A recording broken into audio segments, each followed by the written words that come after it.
Good evening, ladies and gentlemen. This is Tony Marvin. Every week at this time, the Anchor Hocking Glass Corporation of Lancaster, Ohio, and its more than 10,000 employees bring you another adventure of Casey, crime photographer, ace cameraman who covers the crime news of a great city. Written by Alonzo Dean Cole, our adventure for tonight, The Laughing Killer.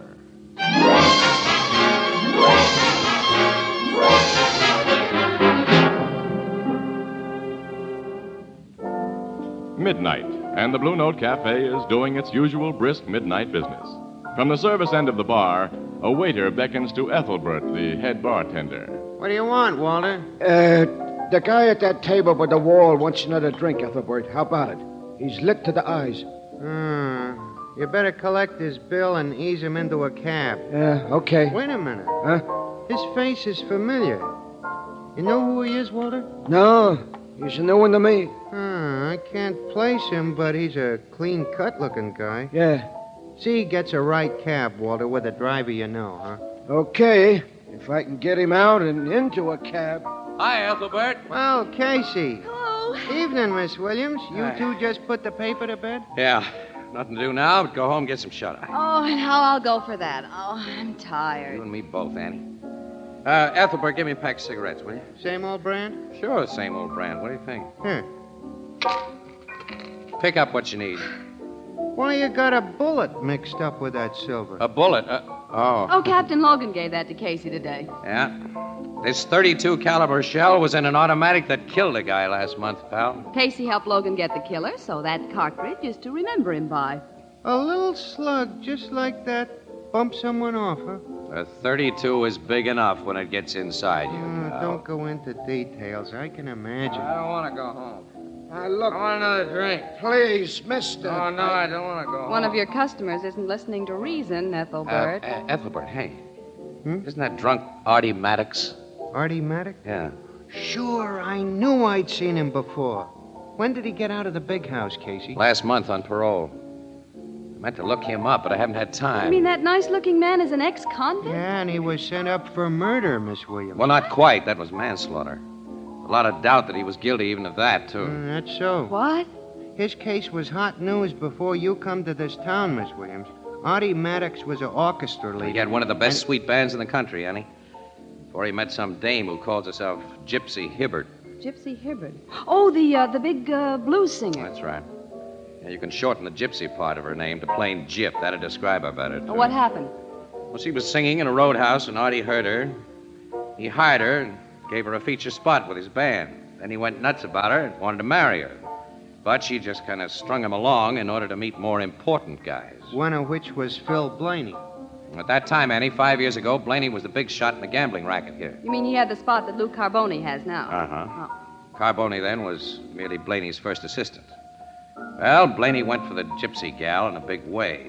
One night, the cops got a phone call from Gypsy who said there'd been an accident in her apartment. When they got there, they found Blaney with a bullet in his head, and Artie Maddox was in the apartment. He said Blaney had pulled a gun on him, that there'd been a struggle. The gun went off in Blaney's direction. Of course, Gypsy told the same story. A lot of folks, including the cops, were more than half convinced it was she who'd really shot Blaney in cold blood. And that Artie Maddox told the story he did to protect her. Yeah. But she came out of the mess undamaged, and poor Artie went to jail. And he hadn't been in the big house 6 months when Gypsy Hibbert married Lou Carboni, who'd fallen heir to Blaney's racket. Nice girl. Yeah. So nice that even a rat like Carboni couldn't stand for her long. They separated a little while afterwards. Gypsy got a divorce and heavy alimony.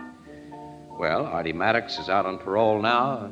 That's all. I don't want to go home. Except that he won't stay out if the parole board hears he's getting plastered. If those waiters are going to get him out of here, it looks as though they'll have to carry him out. Hey, maybe I could straighten him Oh, out. now, Casey, don't start one of your Boy Scout acts. Walter'll put him in a cab, Casey. Well, what happens after he's put out of the cab? I'm going over Leave me there. alone. I don't want to go home.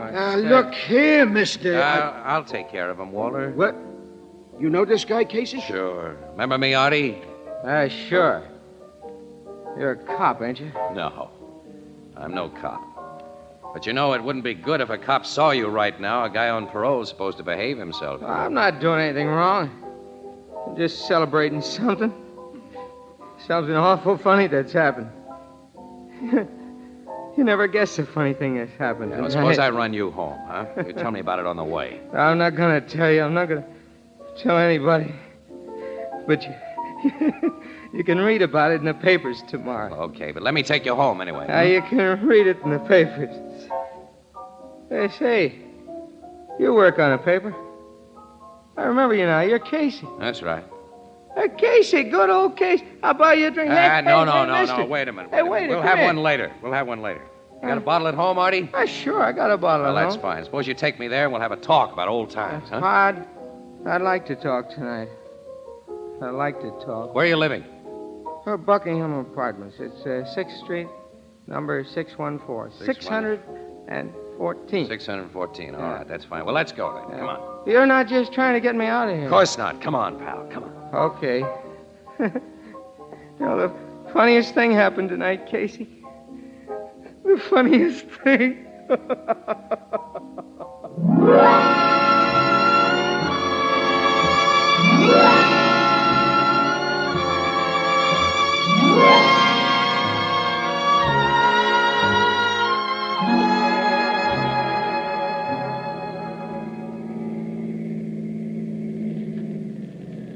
Here's where he lives, Annie.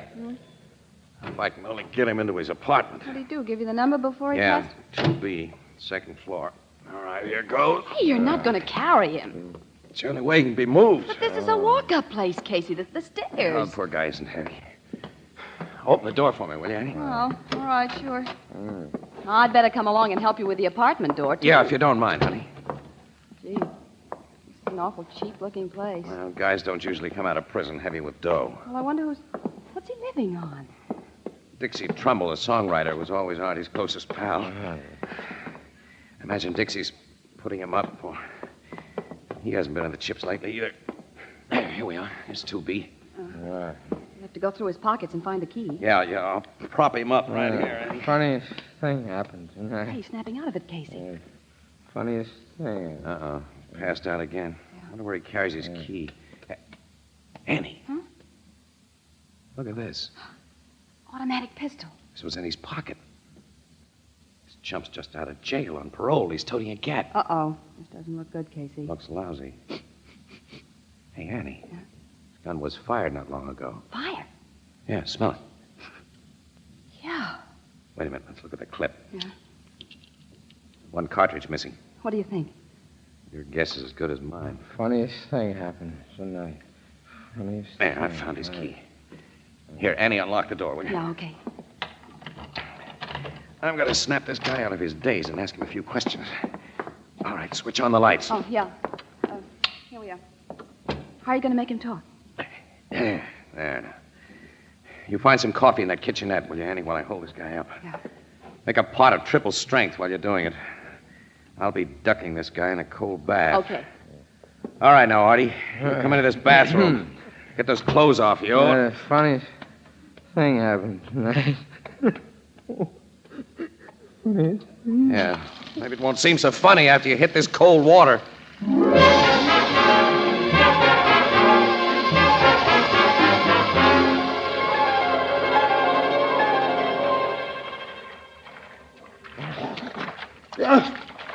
I love it out here. There you are. Come on, Casey, don't push my head under. Again, you're freezing. All right, Artie. Okay. I think you're on the sober side now. Come on, get out of the tub, put on your clothes. Come out. Yeah. Lady's making you some hot coffee. Lady. Yeah, a friend of mine. Oh. I'll leave you alone now. Don't be long. 'Cause I want to have considerable talk with you. Talk. What about? Stay to your health. Get dressed and hurry. Is he okay, Casey? He knows what's going on around him now, anyway. Did he tell you anything? I haven't mentioned the gun. Hey, let's have another look at that thing. Foreign make. 29.5 caliber. It's got a pearl grip on it. It looks like a woman's gun. Yeah. Say, it's funny. Phil Blaney was killed with a fancy little gat like this. You mean the man Maddox went to jail for killing? Yes. The bullet they took out of his head was a 29.5. I remember because it's an unusual caliber for pistol ammunition. Oh? You see, in this country, we standardize pretty much on 22s, 25s, and 32s. Like the cartridge Logan handed me today, 38s and 45s. Casey. What? Someone's trying the outside door. Yeah. Who's there? Open up. We're police. Police? Open up, Maddox, or we'll blast our way in. Hey, that's Sergeant Flanagan's voice. It's the last warning, Maddox. Hold Open up. everything, Flanagan. I'll let you in. Casey, what are you doing here? Mind if I ask you the same question? We've come to arrest Maddox for murder, that's all. Murder? Who?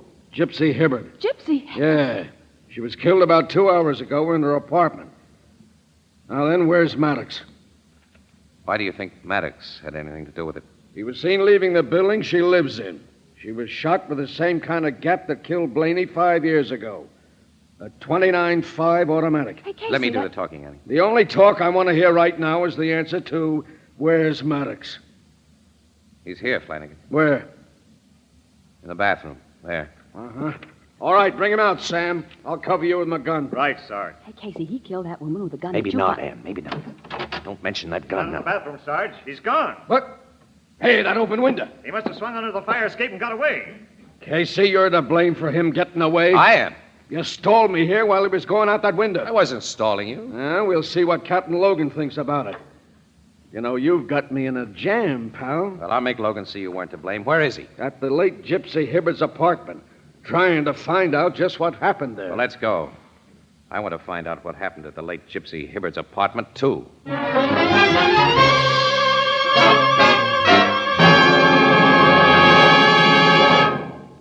That's why we were in Artie Maddox's apartment, Logan. That's all we know about him.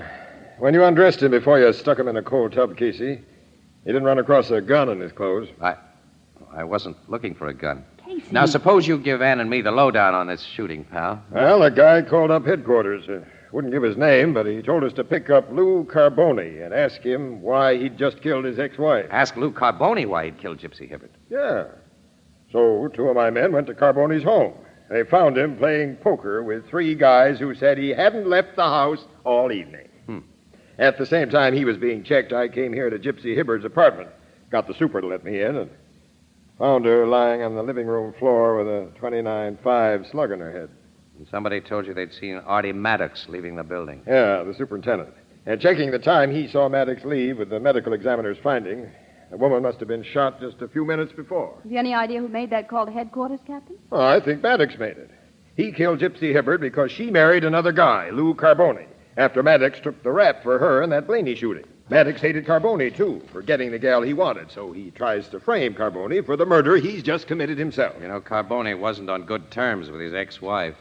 He wasn't seen near this building tonight. Maddox was. A real murderer would take good care not to be seen, yeah. Logan. Yeah? Sergeant Flanagan, Captain. Come in, Sergeant. Carboni wants to know if he can go now, sir. Carboni's here? Yeah, I was questioning him in the kitchen before you arrived. I'll talk to him, Sergeant. Yes, sir. Captain wants you, Mr. Carboni. Captain, it's so late.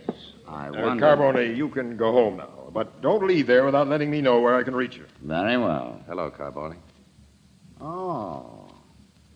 Hello, Casey.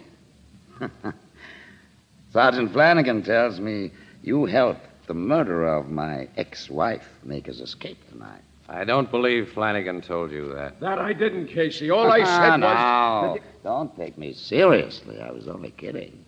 Doesn't seem like a good time for kidding. You're in a spot, Carboni. What do you mean by that? Can't you figure it? Why, you... Never mind. Go on home, Carboni. I'll see you tomorrow. Okay. Perhaps you'd better tell Casey about my alibi, Captain. He has told me. It's a very good one. Good night. Well, Andy and I will be running along too, Logan. It's our bad luck this case had to break too late for a morning paper. That is tough, isn't it? And I expect to have Art Maddox under arrest long before your next edition, so the afternoon sheets will get first crack at that news, too. Where do you expect to find Maddox? There's a general alarm out. We'll pick him up. Say, you used to know him pretty well. Maybe you have an idea where he'd hide out. I didn't even know where he lived until after I ran into him at the Blue Note tonight. Come on, Annie. Casey. Let's go, kid. Good night, Logan. All right. Casey, you suppressed evidence. And you didn't tell Logan about that gun you found. You were swell, kid. You didn't tell him either. Here's the outside door. But we've got to tell him. Otherwise, we're accessories We won't to... bother with the elevator, Annie. Let's walk down. We're not leaving until you give that gun to Logan. Well, yes, we are. Come on. No. Give him the gun later, after I have a talk with Maddox. Talk with... You know where he find it? I think so. Which makes another little item I've suppressed. Why? Well, let's call it a hunch, Annie. I have a feeling that if the cops find Artie before I do, if they have that gun that seems to clinch his guilt, he hasn't got a chance. And he didn't shoot Gypsy Hibbert any more than he killed Phil Blaney. You think Carboni did it? All I'm thinking of now is locating Maddox. Well, where are you going to look for him? Well, he needs a friend tonight, dependable friend. His closest pal is that songwriter, Dixie Trumbull. All right, we're heading for Dixie's place.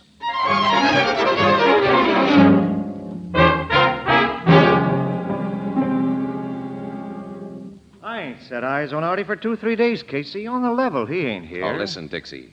Miss Williams and I want to help the guy. He needs help. Don't give me a wrong steer. Well, I don't know what you're talking about, and I got no idea where Artie is. It's okay, Dixie. Hello, Artie. Why, you said not to let anyone know you were here. Casey's my friend. Yes.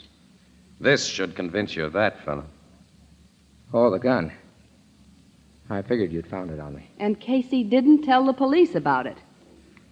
I'll take the shells out of it. Put it here on this table until you tell me what to do with it.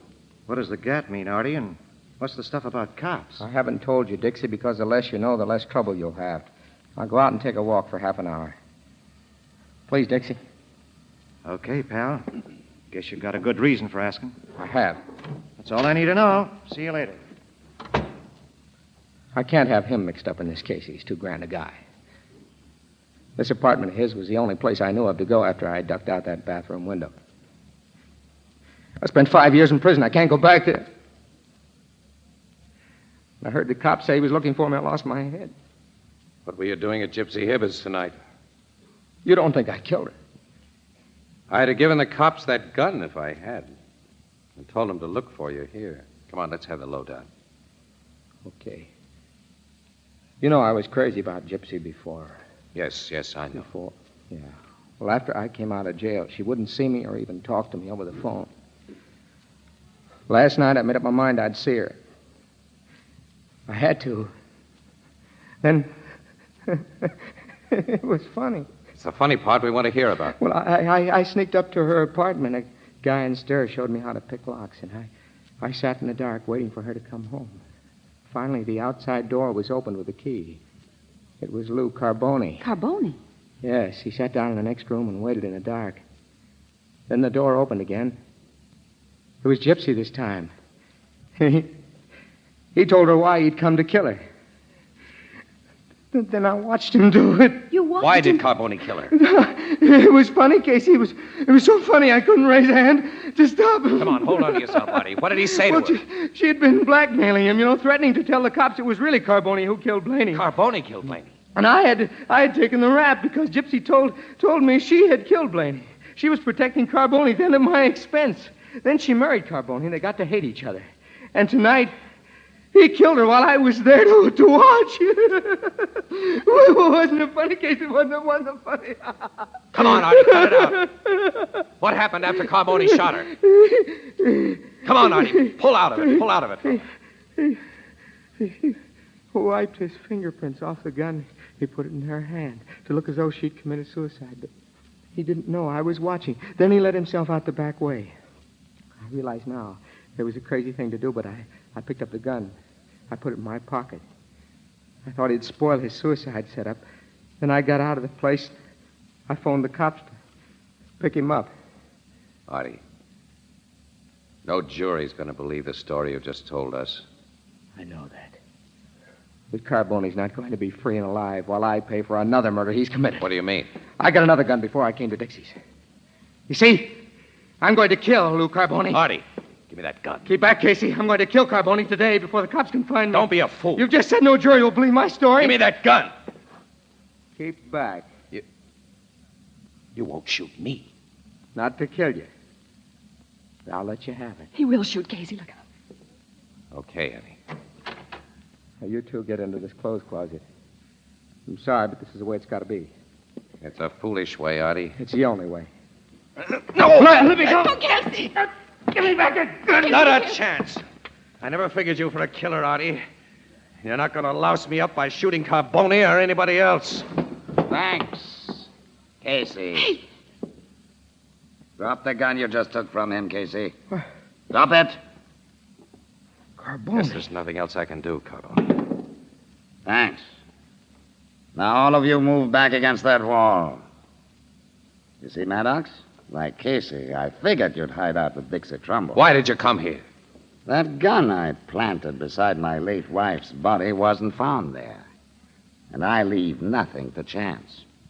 When your bodies are found, Casey, it'll be thought that Maddox killed you and this lady before committing suicide. Same old gag. The gun to be found in Artie's hand. Same as you met that one on the table to be found in Gypsy's. It's always a good gag before a jury. And I'll use the gun on that table, the one that killed my former wife. Then there'll be no doubt that you did all the shooting, Maddox. You keep quiet, Artie. He'd better. Sweet little gun, this 29.5 automatic. Always liked these imported gaps. Well, you take the first slug from it, Casey. What's wrong? That 29.5 isn't loaded, Carboni. The shells are in my pocket. Give them to me. You can't hold your other gun and load the automatic, too.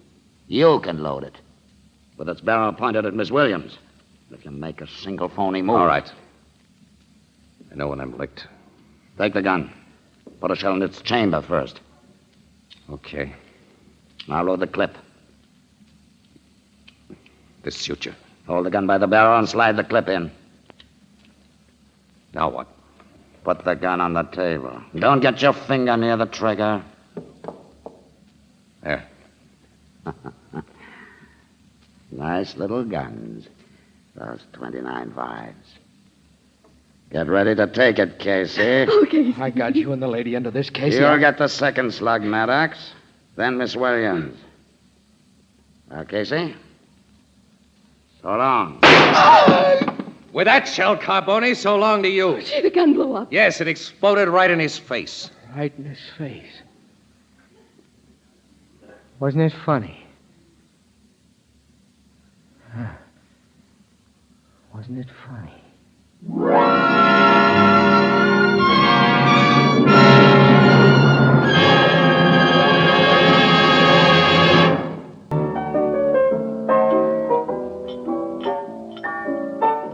the explanation, of course, is very simple, Ethelbert. You see, I forced the .32 caliber cartridge Logan gave me yesterday into the chamber of that 29.5 caliber automatic.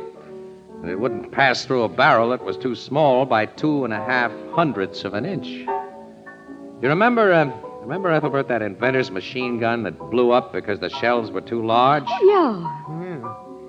The explosion didn't kill Carboni, huh? No. He'll live to go to the chair. And as for Artie Maddox, well, the criminal record he never deserved is being wiped off the books. So he'll just live again. Funny, wasn't it? Yeah. Funny. Very funny.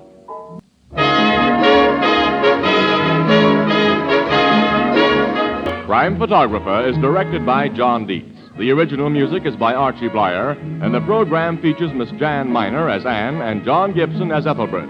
The part of Maddox was played by Lawson Zerby, and Herman Chittison is the Blue Note pianist. This is Tony Marvin saying goodnight for the Anchor Hocking Glass Corporation of Lancaster, Ohio, with offices in all principal cities of the United States and Canada. This is CBS, the Columbia Broadcasting System.